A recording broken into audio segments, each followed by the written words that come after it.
2020 Toyota Highlander hybrid. And what do we got? We got the AC. Oh, we also got the AC box here, and we got the hybrid battery is down below there, and I can see the cooling to cool for the hybrid battery. Here's our vent right here. I didn't look on the other side on this one if it has a vent.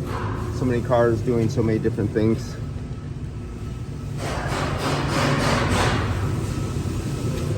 Rear collision.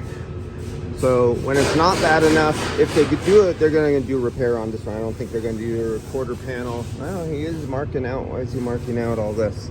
So if he does go to do the quarter panel repair, sometimes the HVAC box is in their way and they got to disconnect it.